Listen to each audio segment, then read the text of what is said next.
Masehi. Masalah zakat fitrah dengan uang seharga 2,5 kilogram beras. Pertanyaan: apakah sudah mencukupi seseorang membayar zakat fitrah dengan uang seharga 2,5 kilogram beras? Jawabnya, belum mencukupi. Masalah membayar zakat fitrah dalam bentuk harga atau qimah ini diperbolehkan menurut madhab Imam Abu Hanifah. Ini menurut madhab Syafi'i, membayar zakat dengan qimah itu tidak diperbolehkan.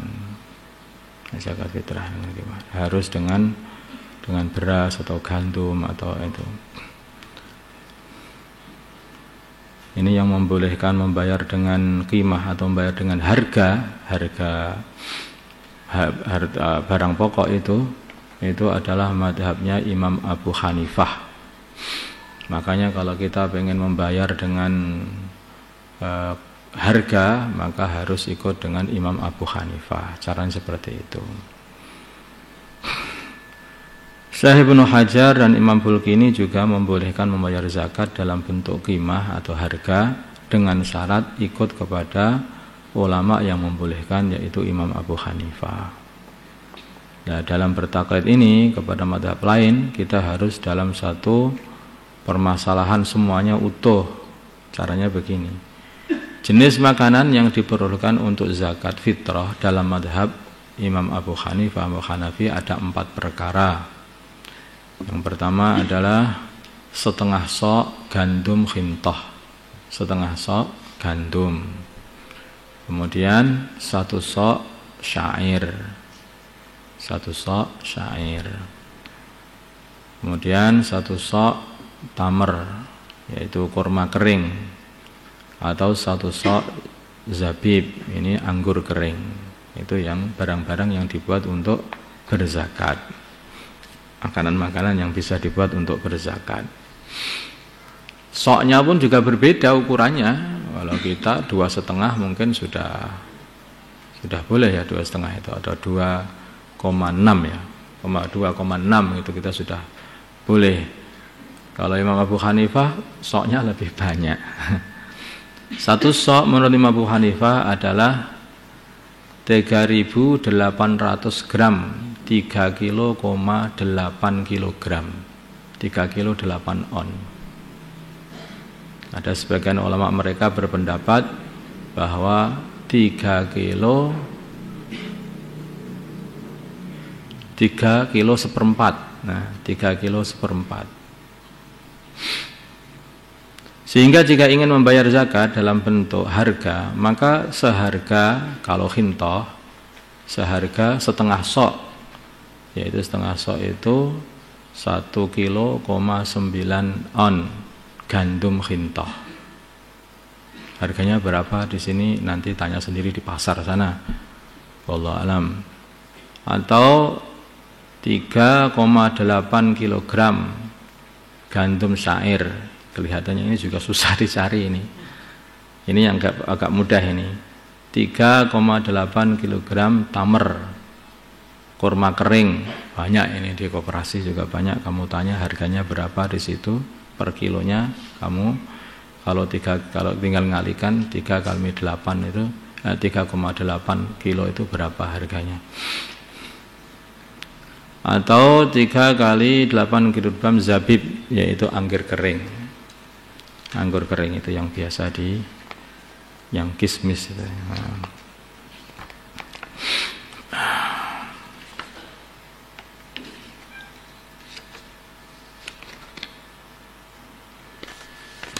Jadi kalau pengen bayar pakai qimah, ya lebih mahal harganya sebetulnya daripada bayar hanya dengan beras, yaitu 2,6 kilo, itu 2 kilo, 6 on. Istilah kaya dan miskin dalam zakat. Istilah kaya dan miskin dalam zakat. Wah, ini rada berat ini. Bagaimana definisi kaya dan miskin dalam bab zakat? Jawab, kaya itu ada dua macam, yaitu dikatakan kaya dikarenakan punya pekerjaan, yaitu orang yang mempunyai pekerjaan dan penghasilan yang cukup untuk memenuhi kebutuhan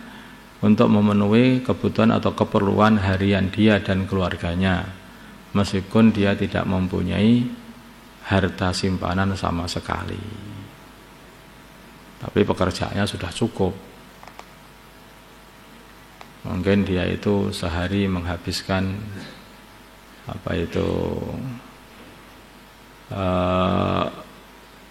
duit sama keluarganya itu untuk belanja, untuk makan sehari semalam itu butuh 20.000 begitu. Kemudian dia kerja sehari dapat bayaran mungkin 20.000 kah atau 25.000, yang lain buat beli rokok atau berapa. Enggak lah, enggak begitu, guyonan aja. Ya tambahan es apa sama keluarganya atau permen untuk anak-anaknya. Itu ya seperti itu orang itu walaupun tidak punya harta simpanan, maka karena pekerjaannya sudah cukup untuk keperluan keluarga dia dan keluarganya, maka itu tidak dikatakan miskin, itu dikatakan masih orang yang kaya. Kemudian kaya harta, yaitu orang yang tidak mampu bekerja tetapi ia mempunyai harta yang cukup untuk memenuhi kebutuhan diri dan keluarganya. Mungkin dia itu mempunyai harta warisan yang bisa dimakan 7 turunan, saking banyaknya, seumpamanya seperti itu. Enggak usah kerja, ya tinggal makan aja gitu aja. Itu juga orang kaya. Makanya kalau miskin itu bagaimana? Kalau begitu miskin adalah orang yang tidak mempunyai harta simpanan atau tidak punya pekerjaan yang layak untuk memenuhi kebutuhan diri dalam keluarganya. Misalnya kebutuhan harinya 10.000, dia hanya mempunyai penghasilan 8.000. Gitu. Ya ini makanya hati-hati ini orang yang suka menerima zakat ini, yang pura-pura miskin ini. Insya Allah gimana ini? Gimana itu akhirnya? Nanti kayak begitu itu. Kalau orang definisinya miskin yang boleh menerima zakat itu kayak begitu. Ya, tahu sendirilah, dicocok-cocokkan sama dirinya sendiri. Gitu aja. Zakat dibagi rata, ini juga banyak terjadi di kampung-kampung. Zakat dibagi rata, apalagi zakat dimusyawarahkan. Nah ini itu lebih repot lagi. Nah ada orang zakat dimusyawarahkan untuk apa? Untuk selamatan aja. Ini ya nggak boleh, itu nggak boleh. Zakat dibagi rata. Bolehkah harta zakat dibagi rata kepada semua orang? Jawab, tidak boleh. Yang demikian itu tidak boleh. Karena harta zakat hanya boleh diberikan kepada golongan 8 golongan, yaitu fakir, miskin, mu'allaf, amil, budak mukatab, gharim, fisabilillah, orang yang berperang, maksudnya fisabilillah bukan orang khurud. Bukan, fisabilillah itu orang yang perang, orang musyahidin. Terus ibnu sabil, orang yang dalam perjalanan.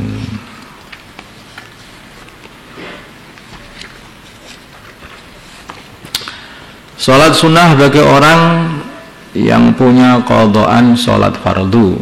Salat sunnah bagi orang yang punya qadhaan salat fardu. Ini waktu Ramadan ini waktu ngodok salat. Waktu Ramadan waktu ngodok salat. Sudah sama dikodok belum salat-salatnya?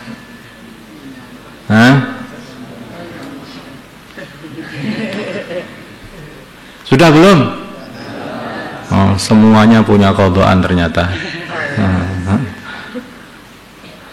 Harus diqadha salatnya itu. Karena diantaranya taubatnya orang meninggalkan sholat itu dengan mengqadha. Kalau orang ngaku aku sudah tobat, nggak mau meninggalkan sholat, tapi nggak mau mengkodoknya juga, ini belum tobat itu. Tobatnya orang ngambil barang orang lain, mengembalikan. Tobatnya orang ngerasani orang lain, minta halal. Tobatnya orang meninggalkan sholat, ya mengkodok. Karena dia telah hutang kepada Allah. Bagaimana hukum mengerjakan sholat sunnah bagi orang yang mempunyai qadaan sholat fardu? Jadi orang masih punya qada sholat fardu, tetapi dia mengerjakan sholat sunnah. Masalah ini diperinci. Jika ia meninggalkan sholat fardunya dulunya itu karena ada uzur syar'i. Contohnya ya, karena dulunya itu pernah sakit sehingga meninggalkan sholat, tidak bisa mengerjakan sholat sehingga terpaksa meninggalkan sholat, itu namanya udzur syar'i. Atau dulu, ini yang banyak itu wanita sebetulnya. Kalau laki-laki itu jarang sekali ada udzur. Wanita yang karena apa itu, kan enggak puasa lupa ya, bukan wanita. Ada lagi orang katanya udzurnya itu apa itu, tanah nggak ada apa itu waktu untuk sholat. Lah kenapa waktunya? Lah saya kerja terus-terusan loh Pak. Saya kata ini bukan udzur yang seperti ini bukan udzur syar'i. Kamu kerja untuk cari dunia tapi meninggalkan akhirat. Itu bukan udzur yang seperti itu. Sudah 10 tahun bekerja seperti itu, 10 tahun juga telah meninggalkan sholat.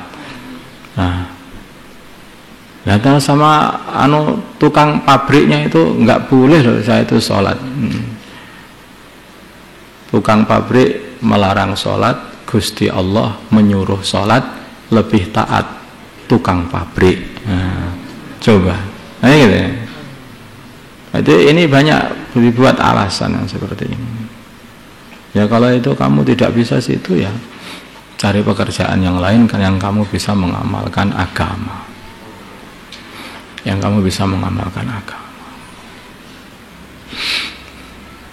Maka sholat sunnah yang ia kerjakan adalah sah, tetapi tidak haram kalau dia udurnya meninggalkan sholat fardu itu, karena ketika meninggalkan sholat fardu dia memang betul-betul ada udur yang diterima oleh agama.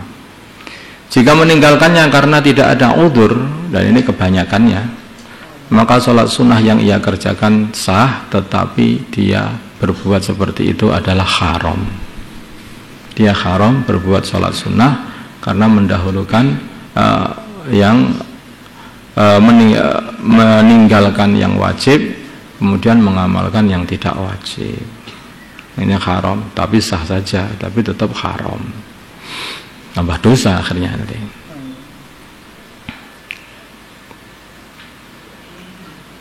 Yang kebanyakan orang itu meninggalkan sholat itu ya karena tidak ada udzur ini, karena anak muda yang masih pengen keluyuran itu juga meninggalkan sholat, atau mungkin pebisnis yang pakai sergap-sergapnya cari dunia meninggalkan sholat, karena macam-macam lah. Ini kebanyakan manusia ya ini meninggalkan sholat yaitu tidak ada udzur.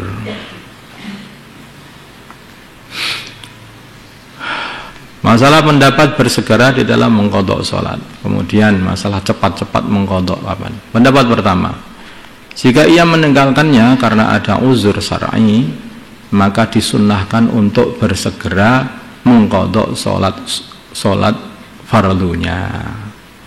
Untuk bersegera untuk mengqadha sholat fardunya, karena tidak tahu orang itu matinya kapan, gitu. Jika meninggalkannya karena tidak ada uzur, maka wajib bersegera mengqadha sholat fardunya yang pernah ditinggalkan. Pendapat kedua, ini yang dipakai pendapat yang pertama ini aja. Ada lagi pendapat sebagian ulama mengatakan dua-duanya pokoknya sunnah untuk mengerjakan, sunnah untuk dikerjakan. Maksudnya hukumnya bersegera adalah sunnah, baik ada udzur ataupun tanpa udzur. Ada pendapat lain yang mengatakan bahwa dua-duanya adalah wajib untuk bersegera dikerjakan, baik ada udzur ataupun tanpa udzur. Nah, semua fatwa-fatwa begini ini beda-beda. Kenapa beda-beda? Karena muftinya beda-beda. Kenapa beda-beda? Ada lagi yang muftinya takut sekali sama Gusti Allah mungkin, sehingga harus bersegera, nanti kalau cepat-cepat mati bagaimana itu, makanya wajib bersegera. Nah. Terus mufti yang mengatakan nggak apa-apa, nggak bersegera, sunnah saja, nggak masalah. Nah. Ini mungkin muftinya dulu itu, ini Gusti Allah itu mulai nggak apa-apa. Nah.